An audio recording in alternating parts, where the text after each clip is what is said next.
નમસ્કાર દર્શક મિત્રો, આપ જોઈ રહ્યા છો અરવલ્લી ન્યૂઝ. મોડાસામાં માનવતા અને ઈમાનદારીની મહેક ફેલાવતો કિસ્સો સામે આવ્યો છે.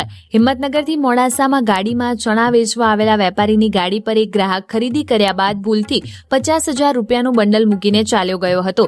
જોકે વેપારીએ પૈસા પોતાના પાસે રાખવાના બદલે સાચા માલિક સુધી પહોંચાડવા માટે શોધખોળ શરૂ કરી અને અંતે 50,000 રૂપિયા પરત કરી ઈમાનદારીનું ઉત્તમ ઉદાહરણ પૂરું પાડ્યું છે. મોડાસાના મેઘરજ રોડ પર હિંમતનગરથી ચણા વેચવા આવેલા વેપારી પાસે એક ગ્રાહક ચણા ખરીદવા આવ્યો હતો. ચણા ખરીદના નાણાં ચૂકવતી વખતે ગ્રાહક ભૂલથી પોતાની પાસે રહેલું 50,000 રૂપિયાનું બંડલ વેપારીની ગાડી પર જ ભૂલી ગયો હતો.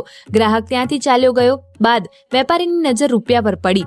આટલી મોટી રકમ મળી હોવા છતાં વેપારીએ સાચા માલિક સુધી પહોંચવાનો નિર્ણય કર્યો.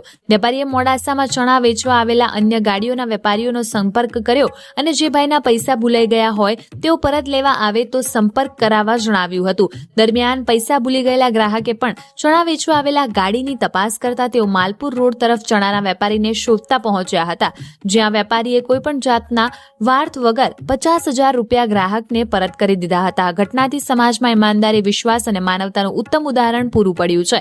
આવા કિસ્સાઓ સમાજમાં આજે પણ ઈમાનદારી અને માનવતાનું જીવંત હોવાનું સુંદર સંદેશ આપે છે. વૈભવ રાઠોડ, અરવલ્લી ન્યૂઝ, મોડાસા.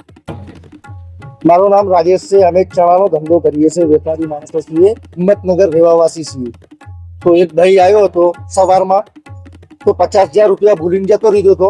50,000 એ બાજુ બેંકના પૈસા હતા, બેંકથી નીકળીને લાવ્યો તો 50,000 ભૂલીને જતો રહ્યો હતો. તો એ ભાઈ મળ્યો નથી મને. તો હું એટલામાં હું સમજ્યો કે કોઈ આવશે.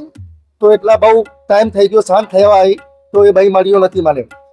પછી મારી એક બીજી ગાડી હતી, તો હું બીજી ગાડીને કોલ કરી દીધો હતો, તમને કોઈ બી મળે, કોઈ પૈસા જેને ખોવાઈ ગયા હોય તો એમને મને વાત કરાવજો.